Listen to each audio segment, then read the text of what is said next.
আয়োজন স্বাস্থ্য কথায় সবাইকে স্বাগতম। সাথে আছে আমি পুষ্টিবিদ রুবাইয়া রীতি। আজকের আলোচ্য বিষয় স্থূলতা ও বন্ধ্যাত্বের কারণ ও চিকিৎসা। এই বিষয়ে কথা বলার জন্য আমাদের মাঝে স্টুডিওতে উপস্থিত আছেন দুজন সুনামধন্য চিকিৎসক এবং পুষ্টিবিদ, যারা অত্যন্ত সফলতার সাথে দীর্ঘ সময় ধরে সুচিকিৎসা দিয়ে এসছেন। আমাদের মাঝে উপস্থিত আছেন ডাক্তার খালেদা নাসরিন, স্ত্রীরোগ, ধাত্রীবিদ্যা ও বন্ধ্যাত্ব বিশেষজ্ঞ and surgeon, Bangabandhu Sheikh Mujib medical বিশ্ববিদ্যালয়। আসসালামু আলাইকুম ম্যাডাম, কেমন আছেন? এবং আমাদের মাঝে উপস্থিত আছেন ফারজানা ওয়াহাব, পুষ্টিবিদ, আলোক health care and hospital limited. আসসালামু আলাইকুম ম্যাডাম, কেমন আছেন? ওয়ালাইকুম আসসালাম, ভালো আছি। দর্শক, আপনাদের যদি কারো কোনো প্রশ্ন থেকে থাকে তাহলে লাইভ চলাকালীন সময়ে টিভি স্ক্রিনে দেখানো নাম্বারে কল করে সরাসরি আমাদের সম্মানিত অতিথিদেরকে প্রশ্ন করতে পারবেন। এবং যারা ফেসবুকে যুক্ত আছেন, দীপ্ত টিভির ফেসবুক পেজে কমেন্ট করতে পারেন। আমরা চেষ্টা করব আপনাদের প্রশ্নের উত্তর নেয়ার। সবার প্রথমে আমি যেতে চাই ডাক্তার খালেদা ম্যাডামের কাছে। ম্যাডাম, নারীদের বন্ধ্যাত্বের প্রধান কারণগুলো কি কি, যদি এ বিষয়ে কিছু বলতেন। থ্যাংক ইউ রোবায়াত, খুব সুন্দর একটা কোশ্চেনের জন্য। আসলে মেয়েদের বন্ধ্যাত্বের অনেকগুলো কারণের মধ্যে যদি আমি শুধুমাত্র মেন ফোকাসটা করি, একটা হচ্ছে ডিম্বাশয়ের সমস্যা, যেটাকে আমরা বলি ওভুলেটরি কজ। ইউটারাস বা বাচ্চার থলি বা বাচ্চা দানি, যেটার ভিতরে বাচ্চাটা বসবে, সেটাতে যদি সমস্যা থাকে।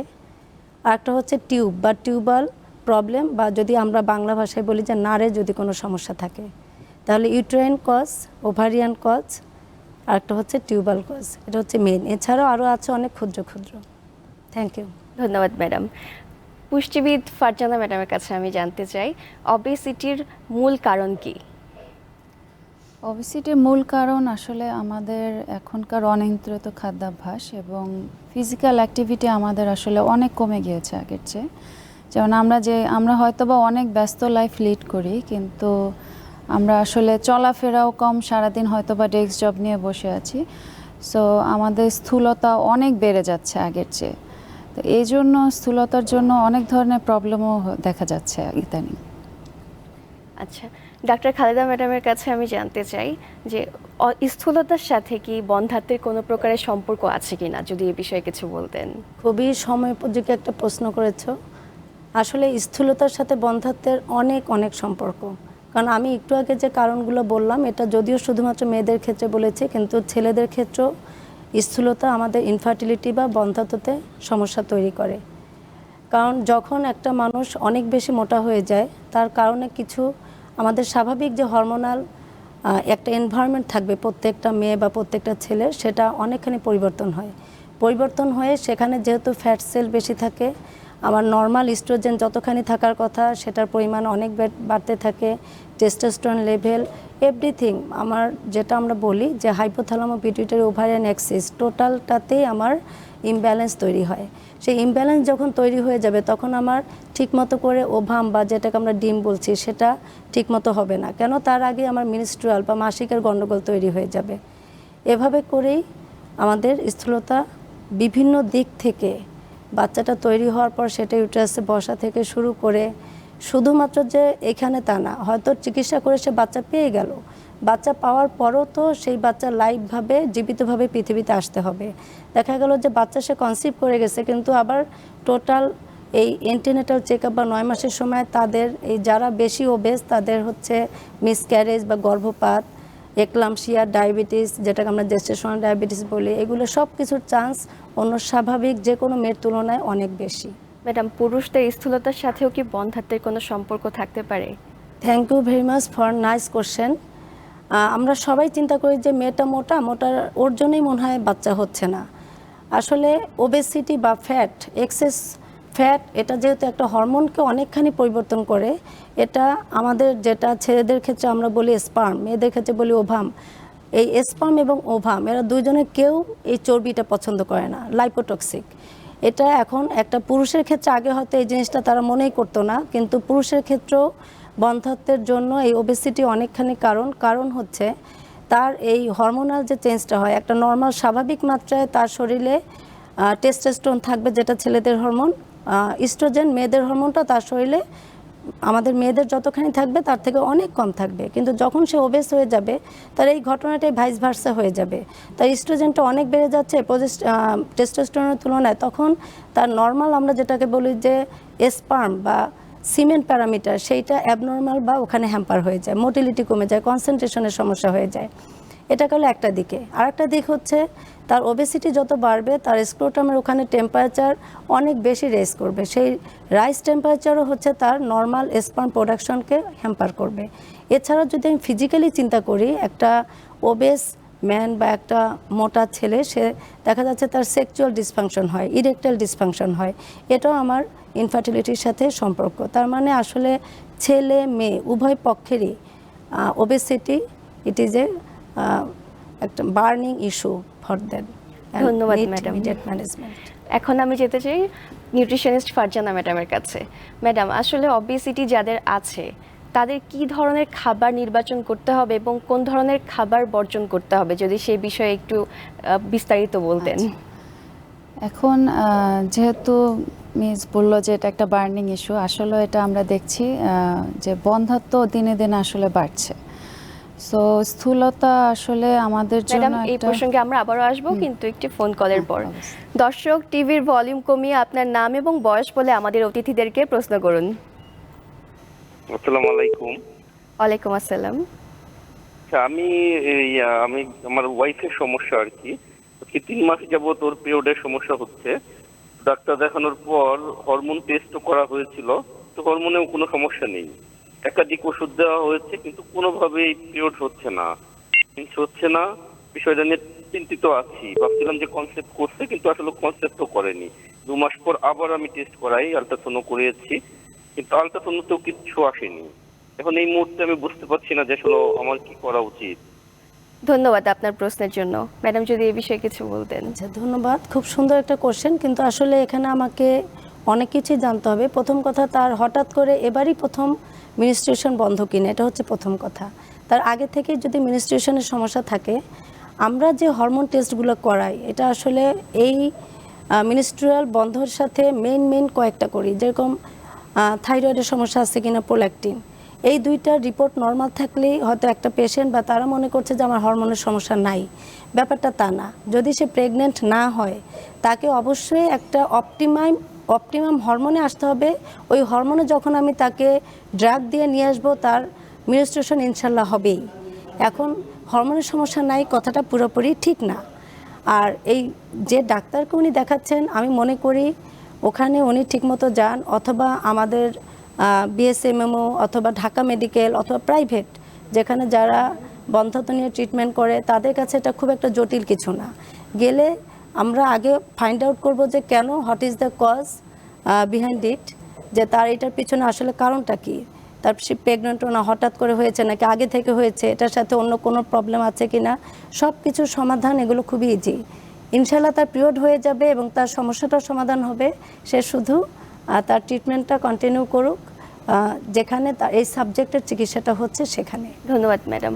ফারজানা ম্যাডাম, আমরা যে প্রসঙ্গে ছিলাম, যদি সে বিষয়ে কিছু বলতেন। আসলে আমরা এক্ষেত্রে ব্যালেন্স ডায়েটটাকে অনেক বেশি ইম্পর্টেন্স দেই। যে জীবনে যে কোনো পর্যায়ে ওজনটা ঠিক রাখাটা খুবই দরকারি।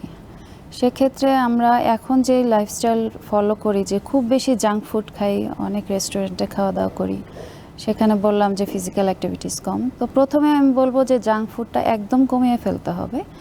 যে কোনো খাবারই বাসায় তৈরি হলে সেটা অনেক বেশি হেলদি হয়। তেলের ক্ষেত্রে আমরা একটু হেলদি অয়েল সিলেক্ট করতে পারি, যেমন অলিভ অয়েল বা সানফ্লাওয়ার অয়েল, এই দুটো নিতে পারি। প্রতিদিনের খাবারে দুধ থাকতে পারে, বা কারো কারো ক্ষেত্রে যদি ল্যাকটোজ ইনটলারেন্স হয় তাদের বলে আমরা দুধের তৈরি জিনিস খান, টক দই বা লো ফ্যাট চিজ হতে পারে সেক্ষেত্রে। আর যেটা হতে পারে যে সাইট্রাস ফ্রুট টাইপের জিনিস থাকতে পারে, যেমন প্রতিদিন আমাদের একটা নর্মাল ফেনোমেনা হচ্ছে আমরা লেবু খাই খাওয়ার সাথে, এটা কিন্তু অনেক ভালো একটা খাদ্যাভ্যাস। হ্যাঁ ম্যাডাম, এই প্রসঙ্গে আমরা আবারও আসবো একটি ফোনের পরে। দর্শক, আপনার নাম এবং বয়স বলে প্রশ্ন করুন।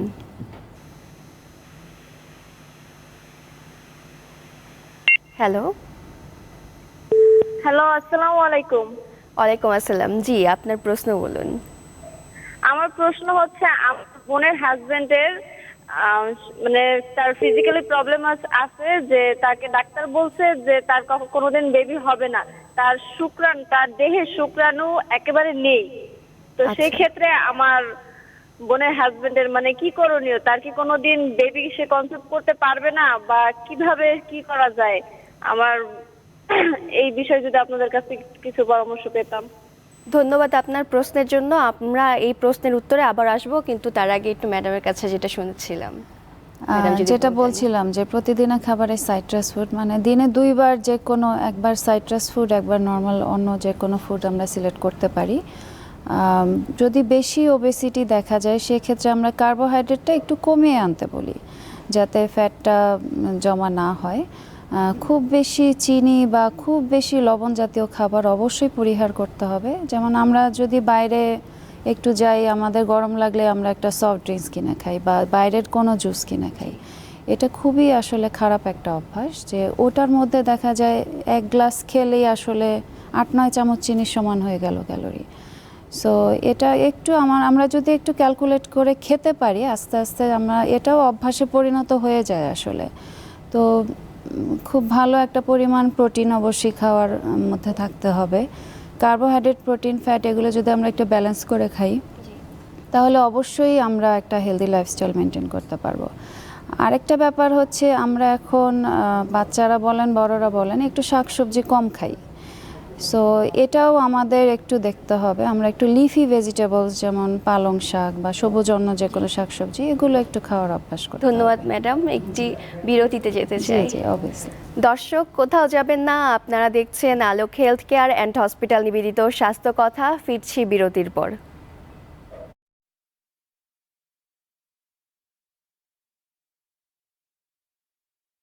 2 মিনিট পরে আসবো, তখন ম্যাডাম ওই কোশ্চেনে আসবো।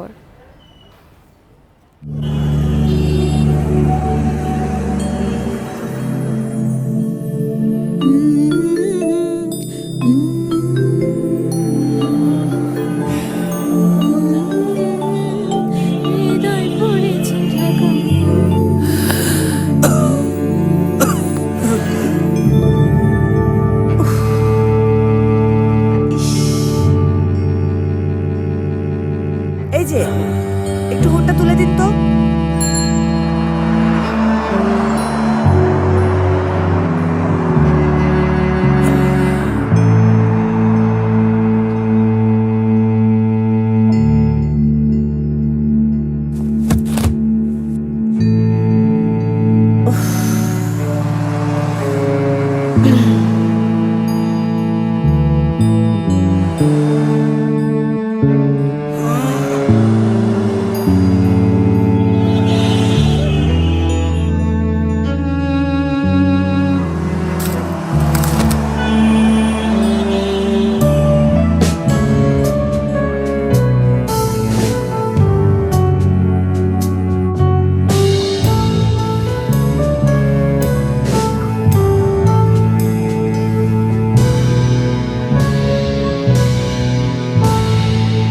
যত্নে থাকুক বাংলাদেশ।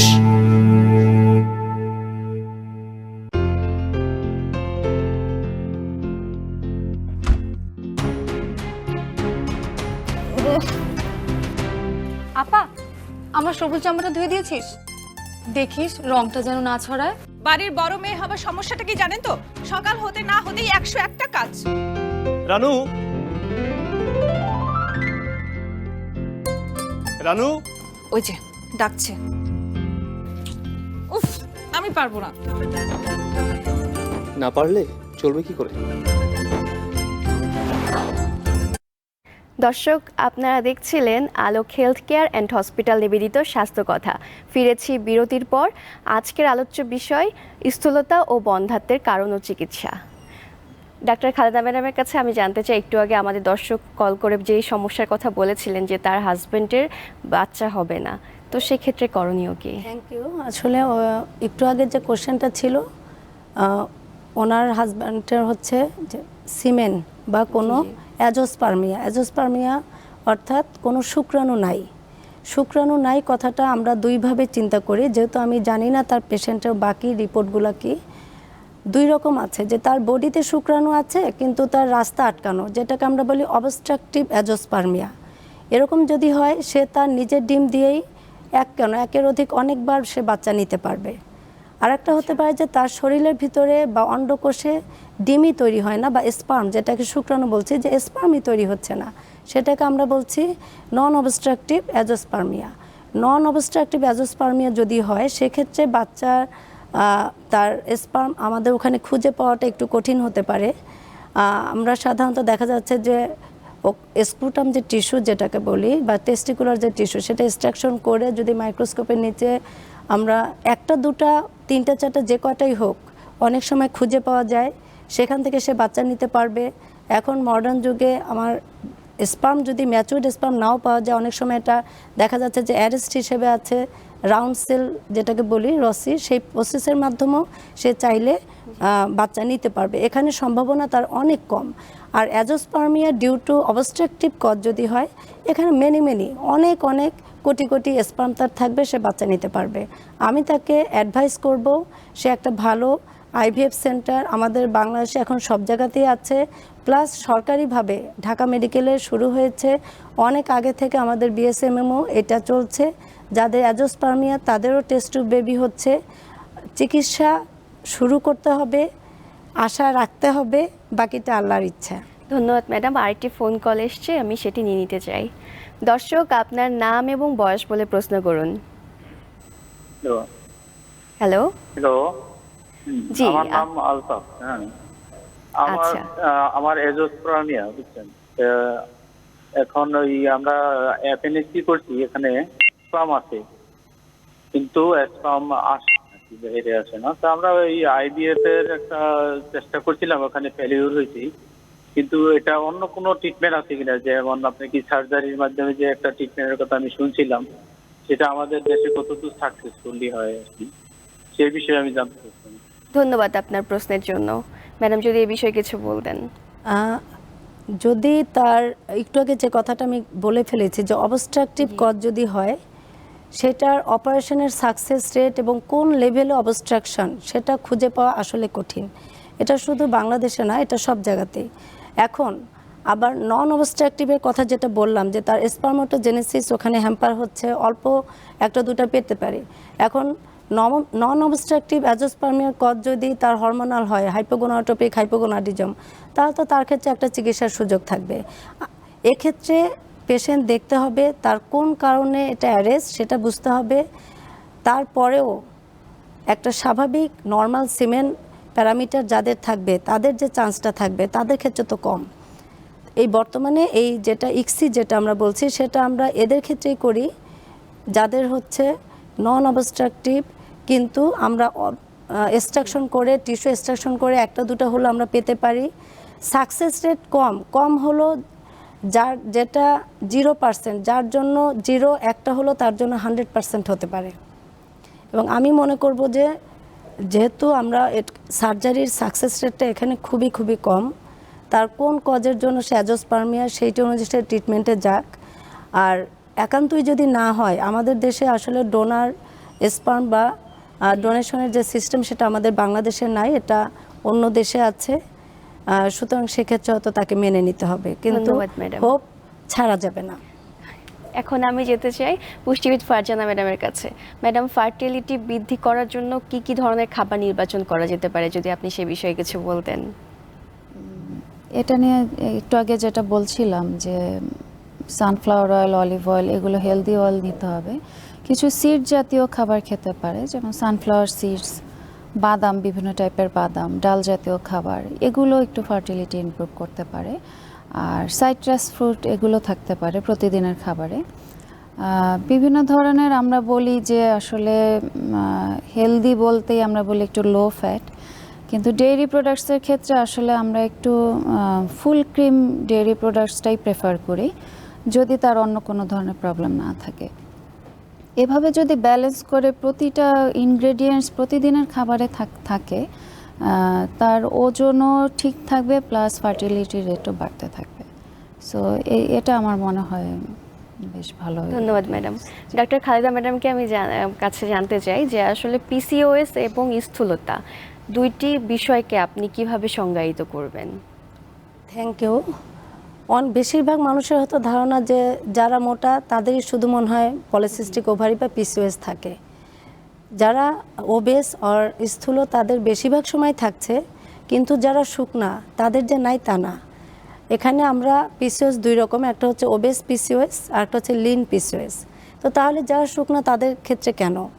আসলে ফ্যাটের আমরা দুইভাবে বলি, একটা হচ্ছে ইন্ট্রা অ্যাবডোমিনাল ফ্যাট, একটা হচ্ছে এক্সট্রা অ্যাবডোমিনাল বা সাবকিউটেনিয়াস ফ্যাট।